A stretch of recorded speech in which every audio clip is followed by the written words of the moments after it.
Oi pessoal, nesse vídeo a gente vai determinar a série de Maclaurin da função f de x seno de x, que nada mais é do que determinar uma série de potências que representa a função seno de x. A forma geral de uma série de potências é esse somatório de n igual a zero até infinito a nx na n. Aqui na linha de baixo eu escrevi na forma por extenso, né? Então, por exemplo, se o n for zero, vou ficar com a0x na zero. Depois, se o n for 1, a1x, a2x quadrado, a3x ao cubo e assim por diante. Para calcular a série de potências, a série de Maclaurin que representa a função seno de x, os coeficientes a n, eles têm uma expressão fechada, uma forma geral para determiná-los. É sempre derivar n vezes a função f, aplicar no zero e dividir por n fatorial. Então, no primeiro termo, o a0 a gente encontra não derivando, ou derivando zero vezes a função f e dividido por zero fatorial. Depois, para o a1 eu vou derivar uma vez, para o a2 duas vezes e assim por diante.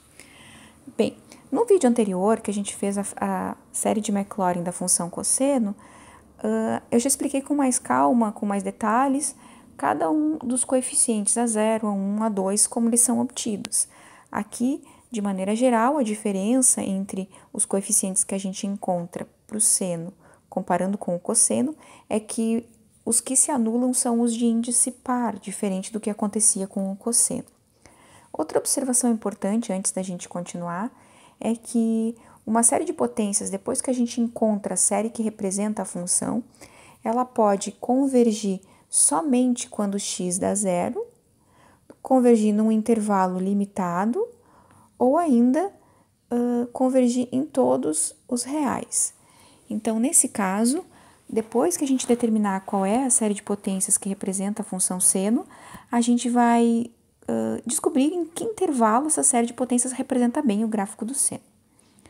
Bom, depois de determinados os coeficientes, eu posso, por exemplo, como aqui na linha de baixo, escrevê-los em sequência aqui a todas as parcelas. Notem que aqui a gente tem a parcela com o a0, aqui era o a1, depois o a2 também se anulou, aqui tinha o a3, o a4 que também se anulou e o a5. Então, todos os termos com coeficientes pares, eles se cancelam, porque não teve... porque quando eu multiplicar por zero, né, não vai sobrar nenhum x com a respectiva potência. Bom, sobrou 1x menos 1 sobre 3 fatorial x ao cubo, mais 1 sobre 5 fatorial x na quinta e assim por diante. Ou seja, só as potências ímpares. Além disso, houve uma alternância de sinal. A primeira parcela é positiva, a segunda negativa, a terceira positiva. Então, esse negativo, positivo aqui, ele a gente representa como sendo o menos 1 elevado a um certo n. Esse n aqui, como eu vou começar a contar no zero, o primeiro cara aqui é positivo, então menos 1 na zero, 1. Depois, o segundo termo ficou negativo. Quando o n for 1, menos 1 na 1 fica menos 1, e assim por diante. Fora isso, um número ímpar de maneira geral, começando a contar no n igual a zero, se representa na forma 2n mais 1 sobre 2n mais 1 fatorial. Aqui o sobre 2n mais 1 fatorial é porque o denominador, conforme os coeficientes que a gente calculou, ficou aparecendo exatamente o mesmo número do expoente, só que com um fatorial.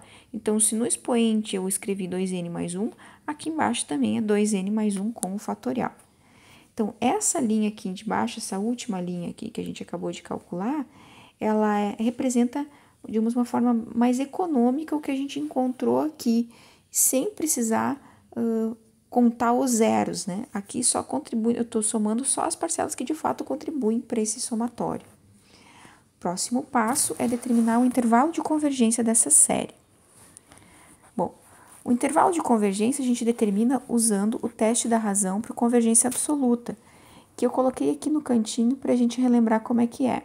Quando eu tenho uma série de potências somatório de Bn, a conta que eu faço é determinar o limite com valor absoluto do termo n mais 1 dividido pelo termo n, E se esse limite aqui tiver um valor menor do que 1, então eu posso afirmar que a série de potências converge.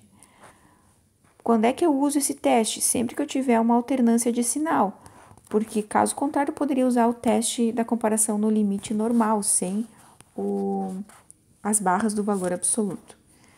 Certo, então vamos lá. Quem é o meu Bn, quem é o meu Bn mais 1?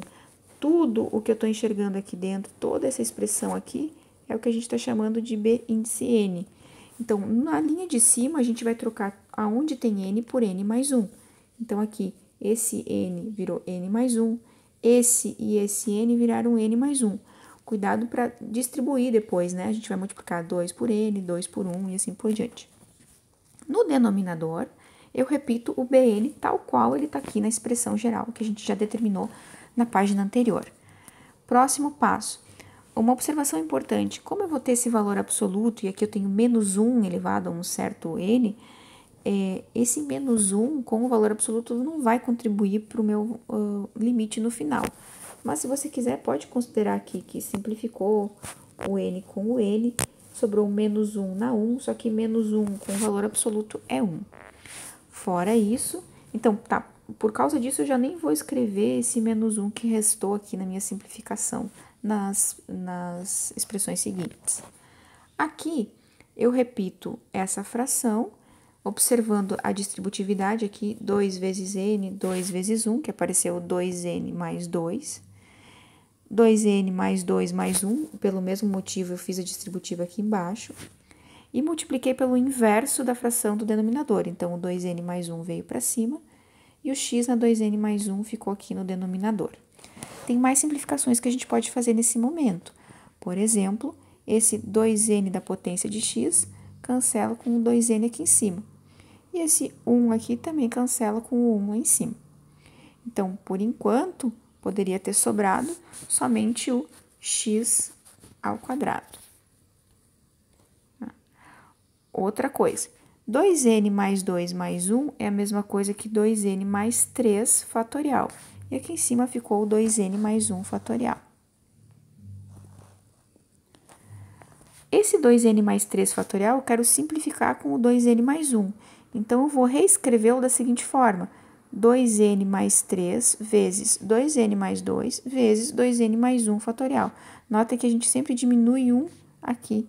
E por que eu parei no 1? Para poder justamente cancelar com essa expressão que eu tenho aqui. 2n mais 1 fatorial cancela 2n mais 1 fatorial. Então, o que restou, notem que agora x ao quadrado é positivo, não varia com n, por isso eu posso colocá-lo fora do limite. N são números naturais aqui e aqui, né?